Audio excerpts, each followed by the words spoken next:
We have these 6 keys in this set. The one is called channels. That is the metrical composition of the stanzas of the prayer. That is the various meters of the songs and the stanzas or poems. Songs and the stanzas or poems. That is what is understood. They speak of the various Vedic mantras and how the syllables are divided and what is the meter and how to scan it, where to punctuate it. This is what the scholars know about this. But in its original, I will talk this also because it is a different way of thought. I will explain what these things are.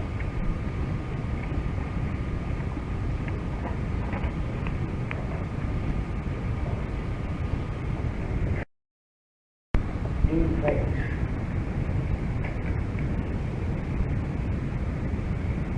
the whole day, as you observe, you will find the whole day is divided into 2 halves, the day and the night.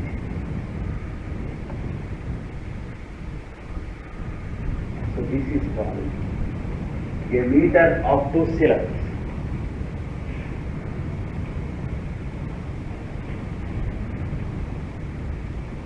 So the sound here is composed in a meter of 2 syllables. You see. Then for certain purposes we divide the day into 3 equal parts of 8 hours each. It is called 3-syllabled meter. You see. Take your 24 hours, divide it into 3 equal parts. These parts are called the 3-syllabled meters. And you take the 4 corners for the clock, that is 6 hours each. Sunrise, noon, sunset, midnight. It's called the tetragram.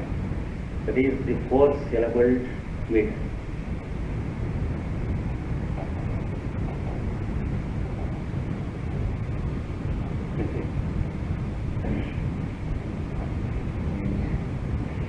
You divide the day into 5 equal parts.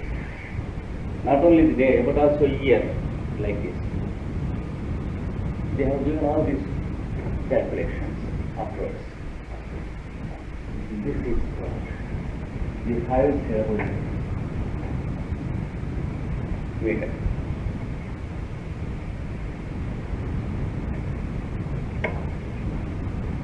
Now, suppose he wants to explain something about this.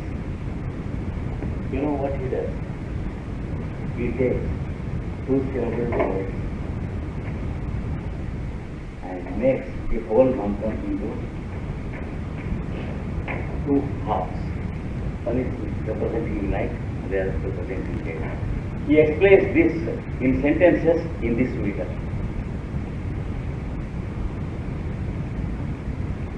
You see.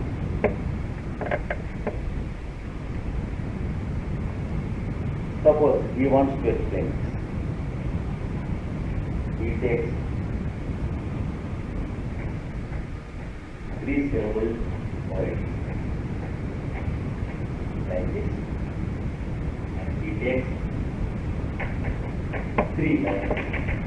3 lined meters called Tripada in Sanskrit. All this he explains.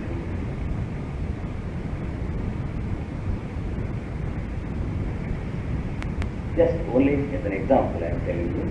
And like that he goes on multiplying, and you can ask why 24? We say 24 hours. Why 24 hours? The answer is because the watch has 12 hours. Why can't we have 10 hours a day or 100 hours a day? For example, kilo hours. We can have metric system. A day, 100 hours. An hour, 100 minutes. A minute, 100 seconds. Why not?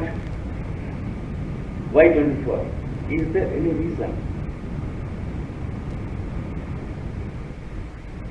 If some fool had discovered it, he would have discovered 10 or 50 or 100, not 24. There must be something else. Similarly, if we say 360 degrees, why 360? Why can't we divide the circle into 100 degrees, each degree 100 minutes, each minute 100 seconds? Easy to calculate. Metric system. Why can't we convert this also into metric system? Not possible, because there is something there in nature which gave us these divisions. These are not man-made, they are impersonal. See, this is because, for example, there are one full moon and one new moon, one full moon, one new moon, like that. There are 12 full moons and 12 new moons in a year. So they are 24. And the same pattern division when applied to the day, they are called 24 hours. You can't make the year having 100 full moons and 100 new moons. Kilo. You can't make metric. Therefore, you have to obey and accept that there are only 24 hours in the year, in the day. You see, similarly, there is a reason for 360. Afterwards, I explain. We are just following them. This is taken as the meter of the year, because there is something in what we call sun, which is making the earth go around the sun and around itself, making the 12 full moons and 12 new moons. So this is called a meter of the song of the earth to the sun. You see, it is called the grandest of all meters, and it is called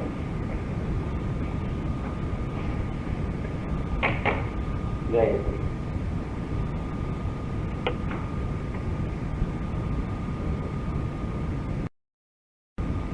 This is only an example. Of course, all the other meters, there are 7 sets of meters, because the sun is a multiple of 7 in its splendor.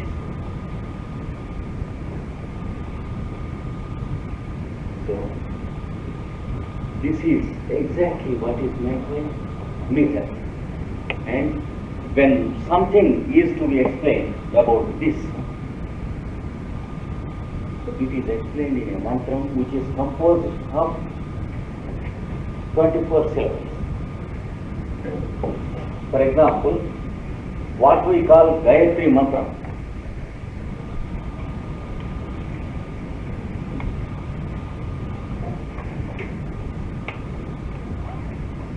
this is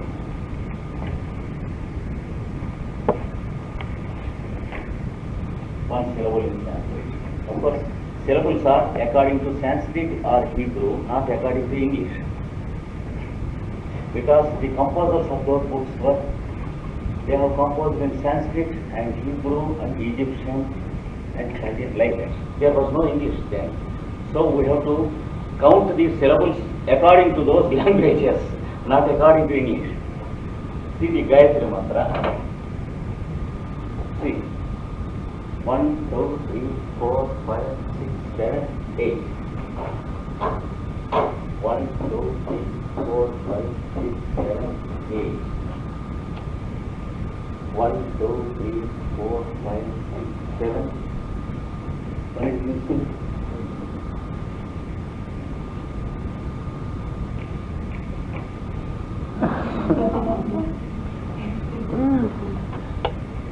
Om is the first. 8. So,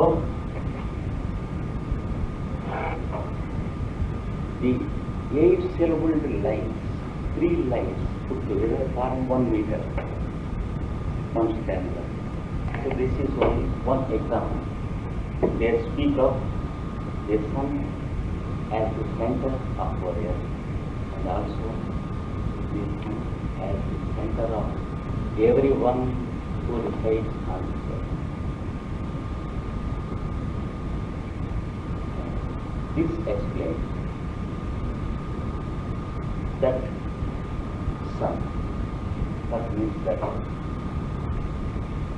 Savita means one who delivers, there is one who delivers, that's the one who liberates into creation from within himself.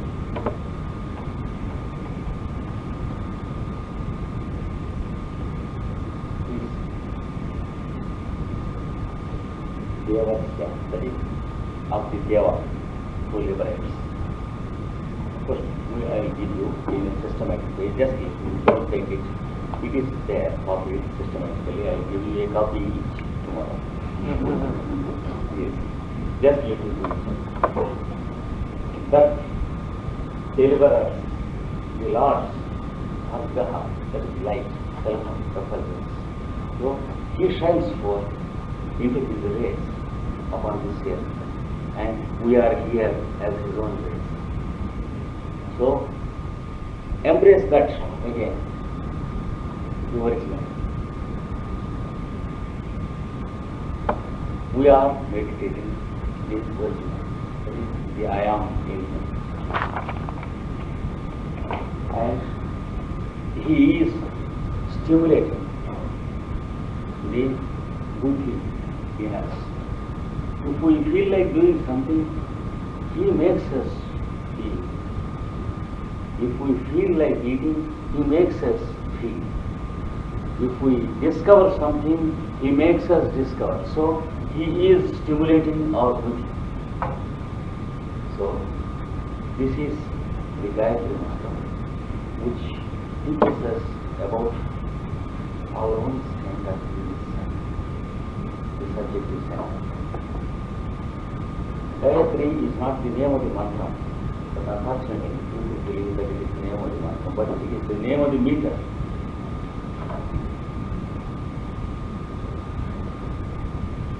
It's the name of the meter, because this mantra is given in that meter.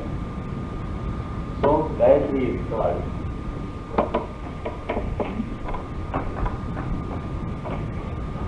Tripada, that is 3-lined meter. 3 pada. A meter with a song with 3 lines. Generally we should have 4 lines or 2 lines, but here it is queer and odd, it is 3 lines. Nowhere in the world you will find a musical or metrical composition with odd number of lines. Very rarely. They should be even. But here we have one. So it is called Tripara. And also it is said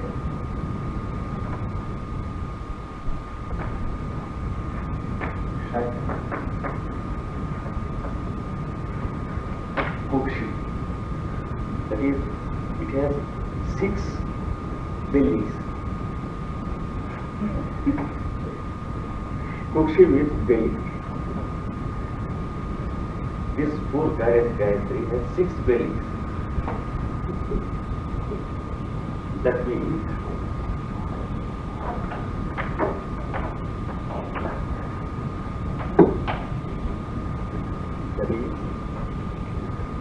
the whole year is divided into 6 equal divisions of seasonal effects in the tropical climate.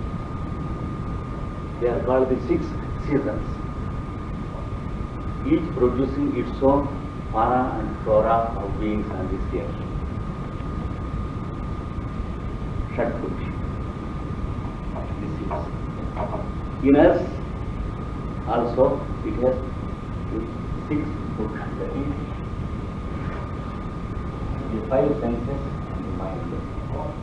So it stimulates the buddhi and it is transmitted into the mind and transmitted to the 5 senses.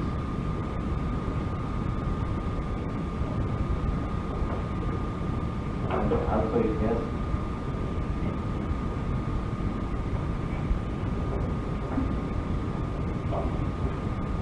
Panchasthira, 5 heads. You will find the picture of an artist. He used created with 5 heads. Upon the one same neck, she has 5 heads. You see the picture in the morning. Right again, 5 heads. Pancha means Pancha, 5. Shirsha means heads. What does that mean? It produces the 5 senses, 5 reaction, and 5 objective sensations, and 5 states of matter, Panchabhuta. 5 states of existence, that is solid, liquid, gas or air, fire and space. These are the 5 heads of God. Solid, liquid, gas, fire and space or content of space. What the ancients called ether or akasha. So, like this, the Vedic mantras are composed. Not only the Vedic mantras, many of the hymns of the Old Testament, they are composed like this. The book for the Egyptians, look at the back for the Egyptians. These scriptures are to be understood like this.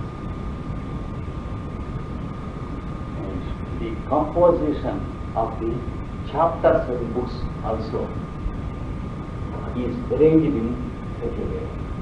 I'll give you only one example for today. All this comes under the science of what we call the Vedas, Chandrases.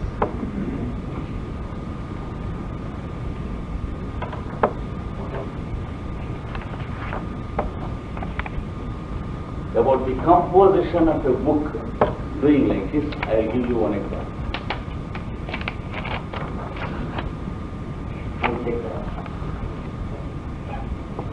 See, the astrological symbol. We have 12 children beginning with head, face,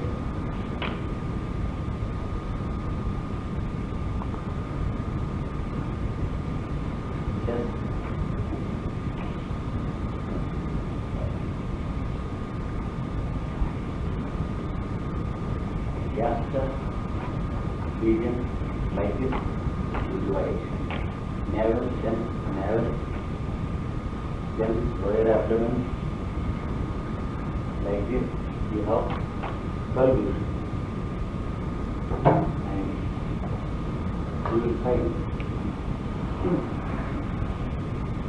that the 12 divisions of the body, the human being, are influenced by these 12 steps in the zodiac. And if you take the east into consideration, then at the time of its birth, it is called the descendant. And it represents the stock of the egg in the mother's womb. You see, exactly the planetary position at the time when the fellow is fertilized, it is given as the total impression of that particular birth.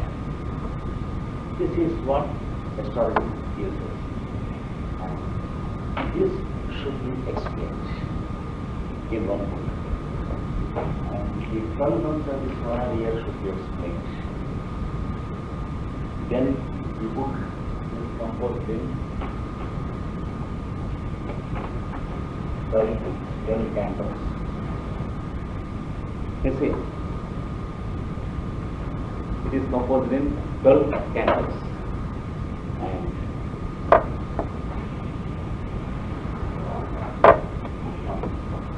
in the first canto, the death of the hero is described.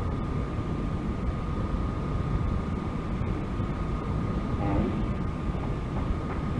this is also, this is canto, according to astrology, this is the 10th house. So in the 10th canto, the birth of the hero is described.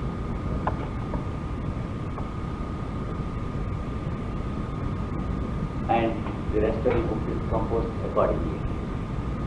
This is what is called the scripture Bhagavatam, Srimad Bhagavatam. Bhagavatam is of 12 cantos. In the first canto, the death of Lord Krishna is described. In the 10th canto, the birth and the growth of Lord Krishna is described. Unless you know the composition and the chandas and the texture, you think that the author is a fool and does not know how to make a book. This is only just to give an example.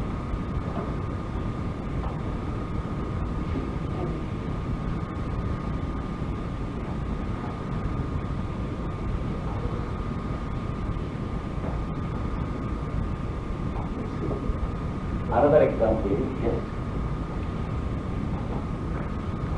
the 24 lunations, that is the 12 full moons and 12 new moons, when divided into 4 equal parts. We have 6 hours in the sector of the day. And when the fertilization takes place, at a particular point at a year, then delivery takes place at the end of 3 right angles. You see, that is 10 lunar months or 9 solar months in between. So 3/4 of the year, the conception takes place. And the remaining 1/4 is open between microcosmic man and macrocosmic man. And it is enjoyed as our span of life. You can read the book on progressions by great artists like Alan Lewis. Each of the 90 degrees is translated into 90 years of our span after that, and we will get it again. This is something about the cycles of births and deaths and rebirths and conceptions. Of course, this is only just when we enter into it, there will be science. To explain this, if the author wants to take these 3 sectors, he has written the book in 18 cantos. That is Mahabharata. And in it, he has given us the book of initiation, 18 chapters, the Bhagavad Gita. And and symbolically he has described the war taking place in 18 days.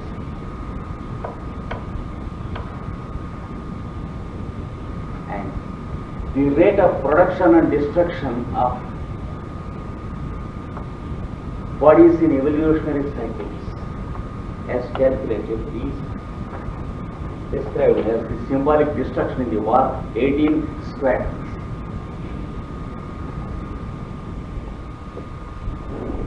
This is how the Mahabharata text is composed. So, this is all according to this called the science of Chandas. So, the few things tomorrow I will explain and then enter into one mantra of Veda which we will take up because we will take up only the sixth key. That is the word meaning and the sentence and the import. The other things, it's not possible within 10 days. We have to sit for 1 year daily and then we can speak something about the keys.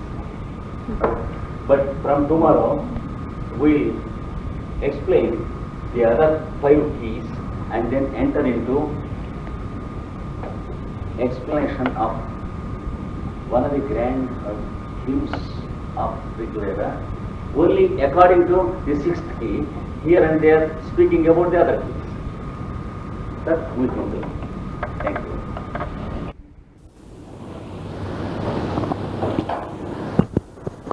So we will continue from yesterday's lesson.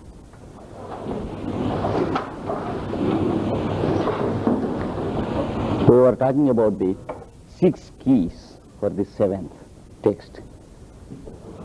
And the first key we explained was chandas or the meters or the scanning of the Vedic text.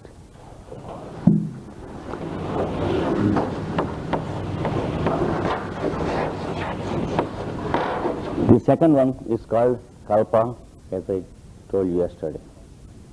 And the word means the practical procedure of a ritual, the detail of the ritual, kalpa, as to how to place a thing, where to place the chair, where to take the chair, how to sit down, how to stand up, how to hold the implements of rituals, all these things. That is the general scholarly explanation. But in its original esoteric sense, kalpa means the detail of one full ritual which we call creation from its beginning to the ending of its wave. Because the original of all rituals is creation, and what we imitate from the creation as parts of it, let it be solar, cosmic or the planetary, it is a ritual conducted by the human being. But the original ritual or the Vedic ritual, it is said to have been conducted through eternity, from creation to creation. That is how the definition goes. And now, the whole creation, one creation starts as a wave and has its splendor and has its merging again. And it is understood as 2 halves, the first half and the second half. And the first half is described as having the silver cup, the golden cup. The second half is described as having the silver cup. So the golden half and the silver half of creation. It's nothing but taking the formula of the day and night. Day is considered to be solar are of golden nature in its ray, according to the color of the sun's rays and the warmth, etc. The second half is considered to be the night of creation into which everything gets absorbed. So, the night is considered to be lunar, the symbol of which they took as silver. Gold is the astrological symbol of sun, and silver is the astrological symbol of moon. So, they call the two halves of the creation the golden half and the silver half, or the first half or the second half. For this reason, when they conduct the ritual, they have two bowls, one inverted upon the other, the lower being silver and the upper being golden. This they take as the beginning of the ritual,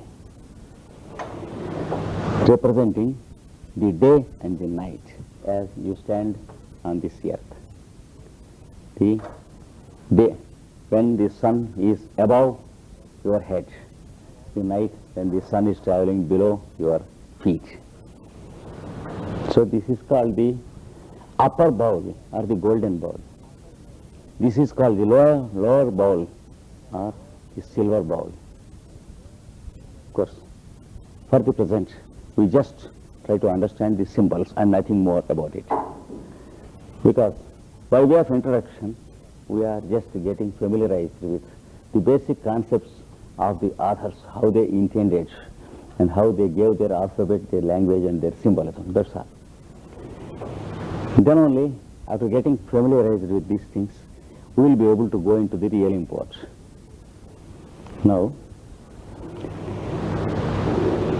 from the beginning of the emerging of one creation to the ending of the merging of one creation, it is called one total creation, the detail of which is called kalpa.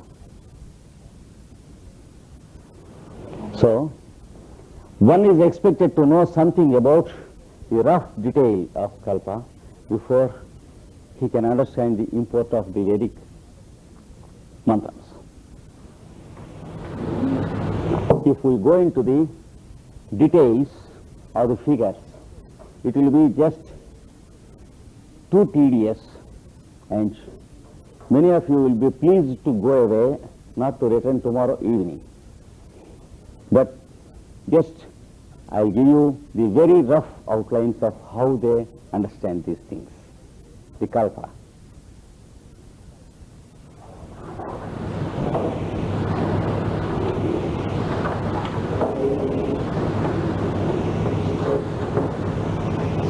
One day of gods is considered to be equivalent to 1 year of the beings on this earth. What means devas? In the Deva kingdom, there will be one day when we experience 1 year. That's the scale taken by the Vedic seers. And we have 30 days roughly as 1 month. So, the Deva kingdom has our 30 years as their 30 days. And 12 such months make 1 year to us, and 12 such Deva months make 1 Deva year to the Devas. They are called divine years. That means 365 mortal years, that is human years measured by human beings, according to the sunrise and sunset, 365 years make 1 year to the Deva kingdom. That means the groups of Devas that are working in the mineral and the plant and the animal kingdoms and the biological phenomena of this earth, they have their bigger periods. which we can equate to our periods and call their own days and their own years. That is what they mean. Every scripture has such symbolism in some way or other. For example, the 7 days of creation in the Genesis. If we just go through the Genesis without knowing that such a mystic language exists to these scriptures, we think that it is the writing of a primitive Paleolithic human beings. Just they thought that the whole creation was conducted in 7 days. That is stupid. No human being with common sense believes that the creation was done during 7 mortal days. Because there is, above everything, there is common sense, which makes us understand to a certain extent what is there in nature. And if we believe common sense more and follow it, we will get what we call science. So, if you carefully study the activity of the 7 days of creation in the Genesis, you see that the sun and the moon come on the 4th day. You laugh at it. How could there be 3 days before the sun and moon came? See, that is the result of our reading a book without knowing the alphabet. So, the authors call us fools if we attempt to read books without learning the alphabet. See, there are 7 periods of time, each of which contain millions and millions of years, which they called days. And the whole creation is conducted in 7 stages. That is what they mean by days. So on the 4th stage, in the 4th stage, there is the planetary awakening, and therefore there was the sun and the planets and the moon. That is how the book is to be understood. Similarly here, every scripture has its own symbolism, and we have to approach the scripture according to that particular symbolism. Here we have the days of humans, that is mortals on this earth, so that is the biological units on this earth, and the years of the Deva kingdom, the Devas who are working out the nuclear and the biological and the meteorological and the planetary phenomena on this planet. So they have their own years, and we have our own years. There is an equation given here in the Kalpa. This is one aspect we have to remember. Then another aspect is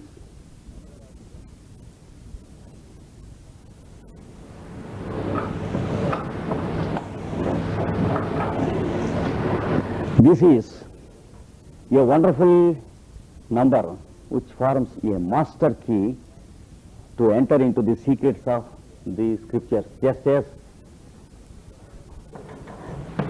we have the master key numbers in the Old Testament. Don't think that the Old Testament is primitive and is written by the primitive man. Don't think that the New Testament is different from the Old Testament. Don't believe that the head is cut off from the trunk. You can understand a human being only when you understand the head, hands, trunk, feet, etc., the whole totality. So you should know how to read the book in its totality, between the lines. The flesh and blood of a book, not the skeleton of a book. So we should try to know the biology of a book, not only the anatomy of a book. Anatomy leads us to the anatomy theater where you find only corpses. In the anatomy theater, you don't find human beings lying on the table. Corpses will be there. So, these are the key numbers. This is called the number of the beast. of Apocalypse. This is called the number of God coming down. Beast is not at all Antichrist as the churchman believes. Gospel and the scripture has nothing to do with any church, because Christ has nothing to do with any Christian. He is very sorry about the Christians, because Christianity speaks more of itself than of Christ. Similarly, the Vedas, they never speak anything about Hinduism. The poor Hindu does not know anything of the Vedas, because the authors of the Vedas were never Hindus. They were universalists like the Christ or the Buddha. They were not poor in their intellectual character to